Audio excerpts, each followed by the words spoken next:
É convidado deste Hora Económico, Francisco Proença de Carvalho. Francisco, muito boa noite. Boa noite. Começávamos talvez por olhar para este caso do Swiss Leaks e perguntar-te se achas que é uma questão de mau funcionamento e se devia ser revisitado o sigilo bancário. Bom, vamos lá ver. Antes de mais, é preciso ver isto de um ponto de vista histórico. Durante muito tempo, a Suíça, por exemplo, não é? Swiss Leaks, foi de facto um local de atividade bancária mundial, se quisermos, em que o segredo bancário era quase absoluto, em que, enfim, também havia confiança, ou se quisermos, ainda há confiança nas instituições bancárias suíças, e, portanto, foi conhecida, publicamente conhecida, por muitas fortunas, se quisermos, mundiais, terem depósitos na Suíça e investimentos na Suíça. Portanto, isso criou-se durante muito tempo e o mundo foi mudando. O mundo, antes do 11 de setembro, todos nós lembramos de que as atividades, quando o 11 de setembro surgiu, quando foi investigado, veio-se a descobrir que muitas do financiamento àquele terrorismo era feito através de offshores, por exemplo, em diferentes países.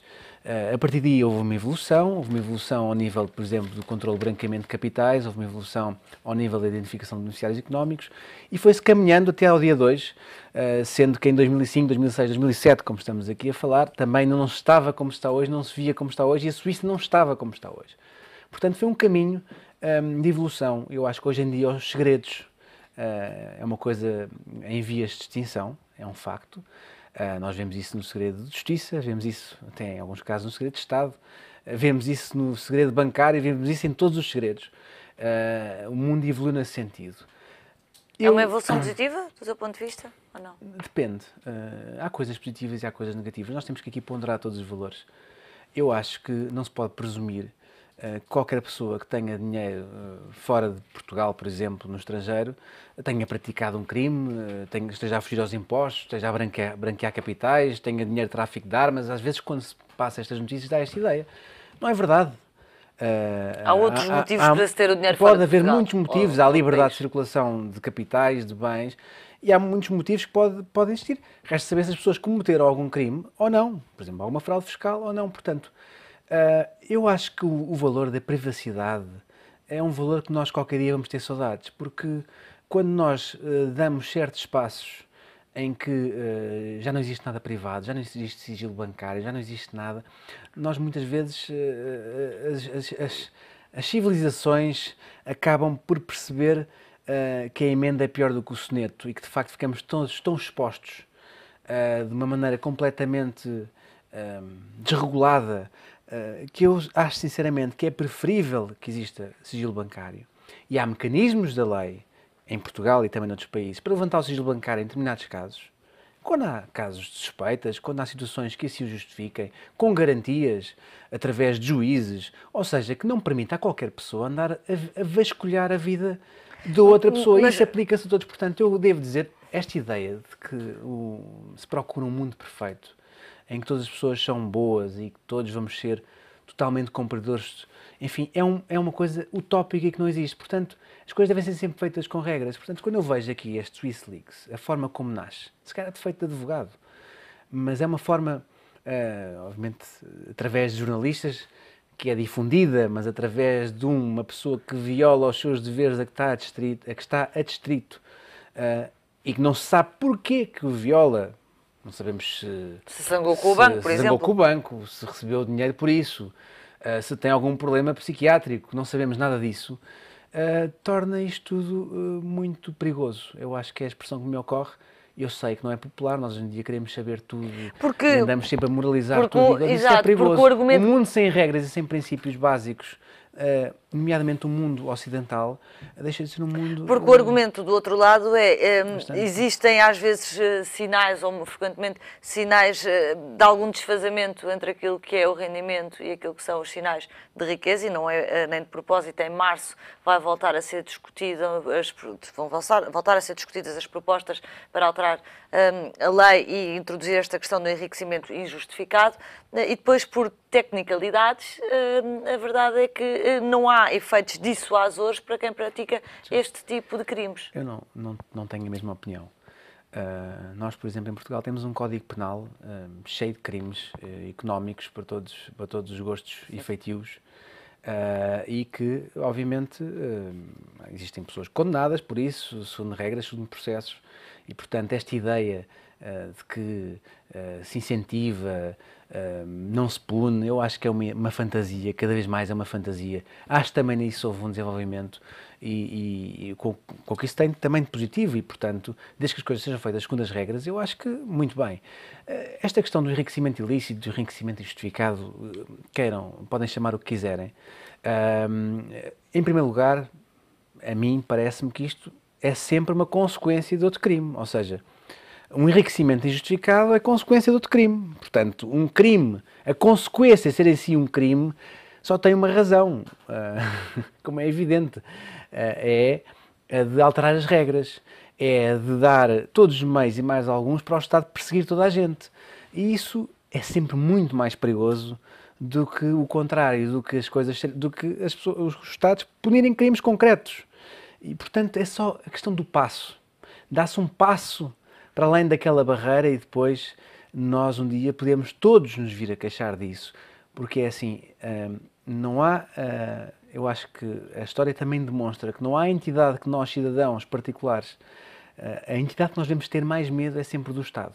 Quando o Estado abusa, quando o Estado altera as regras, por exemplo, do ónus da prova, quando o Estado, para além de todo este ambiente que está rodeado, por exemplo, aqui em Portugal, que é um ambiente em que qualquer rico já é suspeito de qualquer coisa, por princípio, estamos a dar um mecanismo que pode ser, lá está, muito mais perigoso do que aquilo que nós temos agora.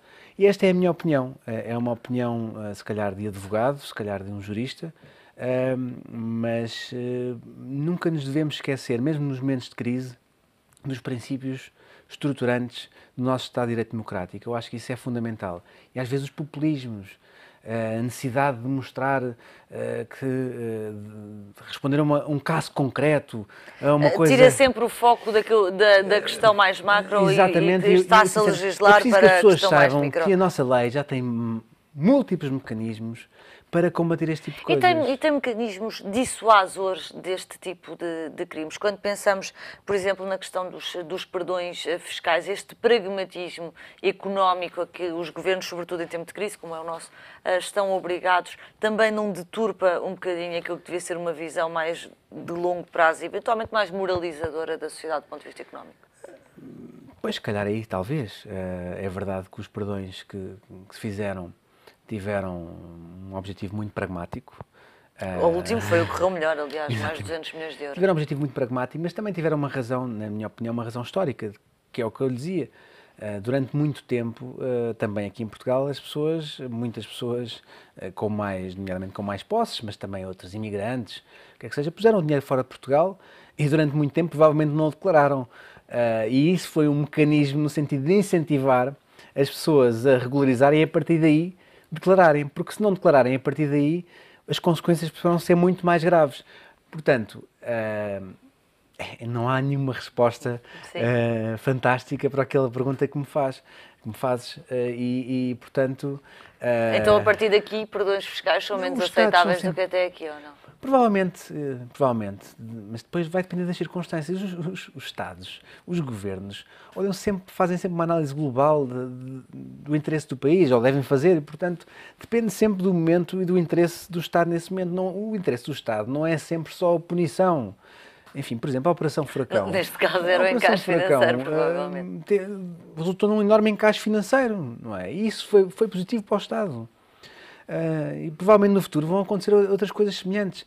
Quer dizer, tem que existir um bom senso e também algum pragmatismo nestas coisas. Eu acho que esta questão do incentivo ou desincentivo, não estou a ver, confesso que não estou a ver ninguém a ficar mais incentivado agora a meter dinheiro não declarado no estrangeiro, porque imagina que daqui a 2, 3, 4, 5 anos poderá existir um RERT outra vez. Eu acho que isso não é assim tão líquido na perspectiva de cada um.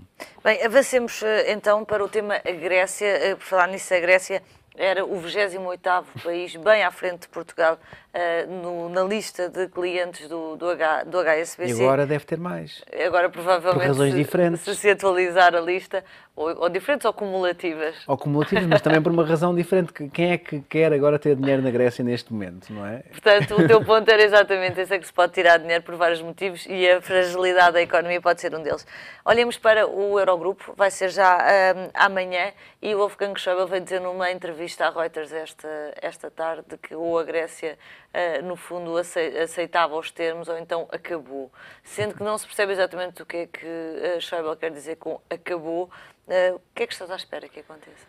Estou curioso. As posições, de facto, estão altamente extremadas. Mais do que o que esperavas? Enfim, mais do que eu esperava com o Syriza, talvez não, mas se calhar mais do que eu esperava na Europa nos últimos tempos. E isso tem algo de fascinante até para nós portugueses, perceber qual é que é o caminho que isto vai levar. Eu não estou especialmente otimista para a Grécia. Eu acho que também a questão da liberdade de circulação, de liberdade da questão dos mercados, quer dizer, todos os países ocidentais deixaram-se envolver por isso, no que isso tem de bom e no que isso tem de mau. E, portanto, essas soluções cêntricas, unilaterais... Não pragmáticas, para usar o argumento do pragmatismo outra vez. Pois, se quisermos, poderão ser realmente muito perigosas, também, lá está outra vez a palavra perigosa, e trágicas em termos económicos para a Grécia. Portanto, não estou a ver muito bem se não chegarem a um acordo. Eu vejo a situação bastante trágica para a Grécia e bastante imprevisível também para a Europa, porque não sabemos. Imaginemos que a Grécia, por exemplo, sai do euro. De facto, não sabemos qual é que vai ser a consequência que isso tem em termos de confiança, outra vez, no mercado europeu, e Portugal está sempre na linha da frente para ser o mais fragilizado neste tipo de circunstâncias. Portanto, vejo com muito interesse, de facto, o que possa vir a acontecer amanhã. Eu acho que o primeiro-ministro grego entrou a matar, por exemplo, no domingo, quando se começa a falar de questões históricas pesadas para os países. Foi à ferida da Alemanha. A ferida da Alemanha, de facto, é uma estratégia arriscada e um bocadinho inesperada nesta fase do campeonato. De facto, se nós repararmos, depois do tempo que passou, depois das guerras que a Europa teve, vemos a Ucrânia com uma guerra como está a ter, a tensão que existe. De repente vemos uma tensão linguística entre dois países da União Europeia, de facto bastante intensa, pegando-se em feridas muito relevantes desses países. Eu acho que isto tem tudo para correr bastante mal. Mas não sabemos se no final do dia o pragmatismo não volta a vencer. Há quem diga que Portugal até pode sair beneficiado, é um dos cenários, com a saída da Grécia, ou seja, a Europa terá que ir a correr a tranquilizar os mercados, que a Grécia era um caso isolado para evitar o contágio. Fazes também essa leitura? Quer dizer, isso é uma leitura especulativa e, portanto, estamos todos a especular. A Europa também é bastante imprevisível no sentido que às vezes não reage com a velocidade suficiente e com a intensidade e convicção suficiente para ter esse tipo de soluções que de repente, quer dizer, sai a Grécia e vamos todos proteger Portugal. Como nós vimos, a Grécia entrou num programa de ajustamento e ninguém veio proteger Portugal a seguir, nem a Irlanda. E se calhar só vieram proteger depois a Espanha e a Itália porque... Já eram porta-aviões. Já eram porta-aviões, mas porque também a Espanha e a Itália tinham outra força para falar. Portanto, eu acho isso demasiado especulativo para estar a arriscar um prognóstico desses.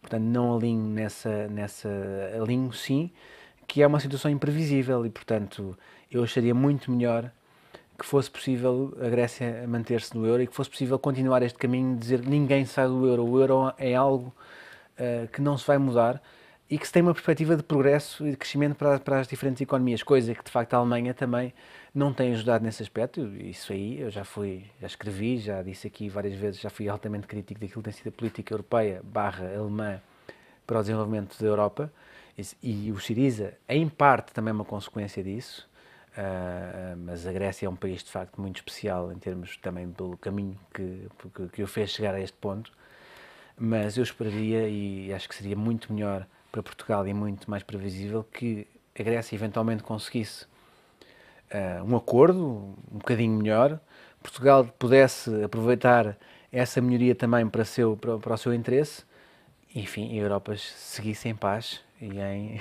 e em progresso. E a harmonia. De qualquer forma, Francisco, acabou por se abrir aqui um bocadinho, ou muito, uma caixa de Pandora. De repente ouvimos falar de uma Grécia que diz, bom, se a Europa não nos ajudar, temos um plano B, vamos bater à porta da Rússia ou da China, uma Front National que poderá também ter aqui uma ligação forte e próxima com a Rússia. Bom, quando se sai de um período de Guerra Fria, de repente estamos outra vez numa altura em que esse tema se torna muito visível. Havia feridas por sarar. Não, parece que a história é um bocadinho cíclica. É verdade. E, portanto, nós estamos a entrar num novo ciclo. Com as diferenças históricas e com as diferenças do tempo, pelo menos uma espécie de guerra fresquinha, se quisermos, que se começa a acentuar. Não há quem se lembra do início deste século, enfim, em que os países ditos mais ocidentais, enfim, existia uma uniformidade de pensamento, uma cooperação diplomática muito intensa. De repente nós verificamos é que não está a existir. A Rússia seguiu um caminho também um bocado extremista nesse aspecto, com a sua liderança atual, e é natural que os países europeus e os Estados Unidos reajam. A Europa, no meio disto, acentuou não só estas tensões, acentuou uma total incapacidade, se quisermos, de ter um caminho, uma visão estratégica, económica, de progresso, mais uniforme e integradora, e, portanto, isto tudo junto ao mesmo tempo gera, de facto, um momento de tensão, um momento de imprevisibilidade sobre o caminho que isto vai levar.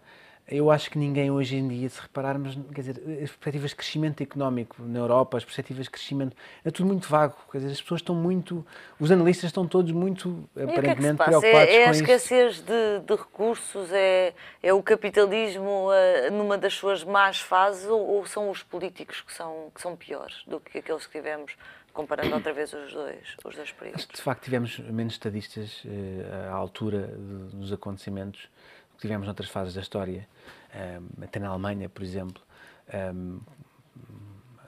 às vezes muito virados para o seu próprio umbigo e não virados para um projeto europeu que estava, no fundo, naquele momento, numa fase crucial. Havia desafios permanentes muito interessantes. Eu acho que depois do desafio do Tratado de Lisboa, que em si já foi um desafiozinho, a comparar com outros anteriores, se formos verificar, os desafios da Europa são estas reuniões que existem, não sei qual é a periodicidade ao certo, mas mensais e enfim, ouve-se o BCE com as taxas de juros, enfim, não há um discurso político na Europa, não há um discurso político coerente, não há um desafio. Qual é o desafio da Europa?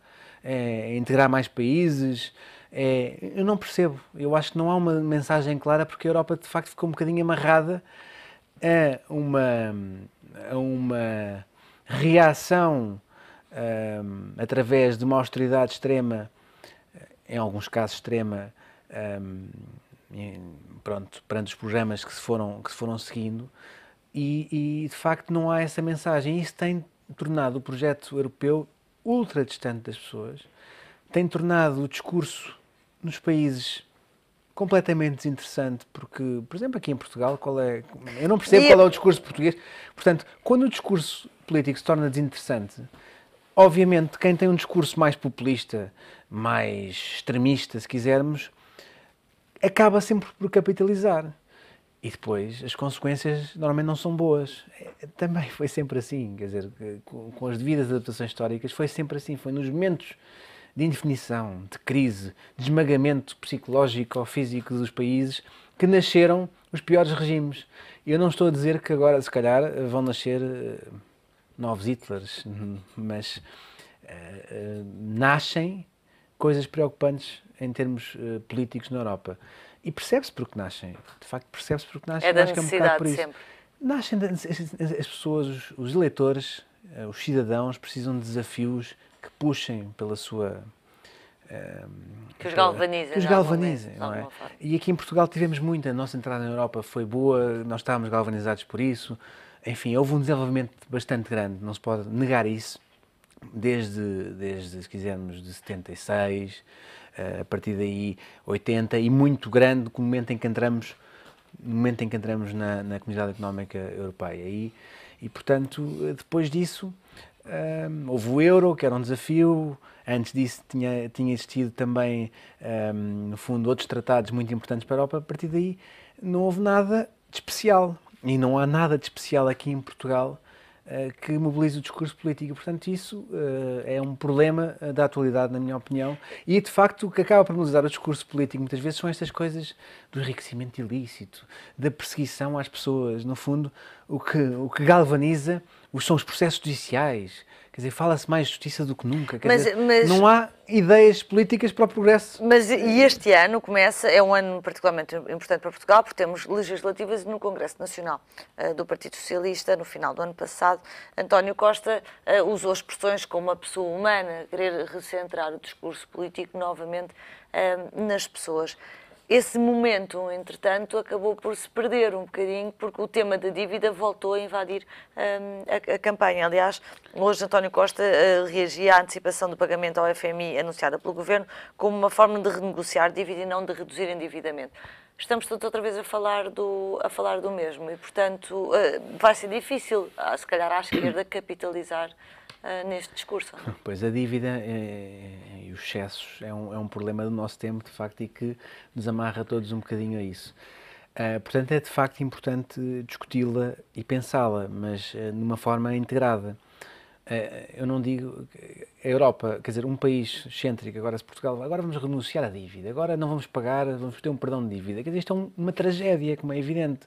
Mas se de repente a União Europeia dizer, bom, agora vamos pensar nos eurobonds, agora vamos pensar numa nova forma... É a mesma coisa, mas oferecido pelo credor, o que faz toda a diferença. É uma coisa, mas integrada, e portanto a Europa, como o todo, tem muito mais capacidade para isso. Portanto, é verdade...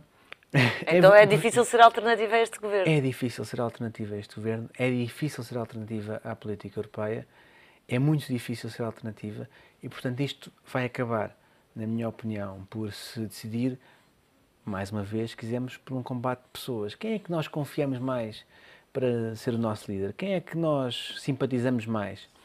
É um bocadinho vazio, mas é o que é, enquanto isto não der uma volta um bocadinho maior. Na minha opinião, a não ser que apareça um partido excêntrico, como eu gosto de dizer, que diz que sozinho nós vamos resolver os problemas do mundo, vamos resolver os nossos problemas. Mas Portugal costuma ser de mais brandos costumes. Portugal tem sido, mas também temos as consequências sempre um bocadinho mais tarde do que os outros. Quando os outros já estão a mudar, nós estamos a chegar a esse ponto, portanto também podemos ver as coisas dessa maneira. A ver, vamos. Francisco, muito obrigada. Francisco Proença de Carvalho, comentário aqui no Hora Económico.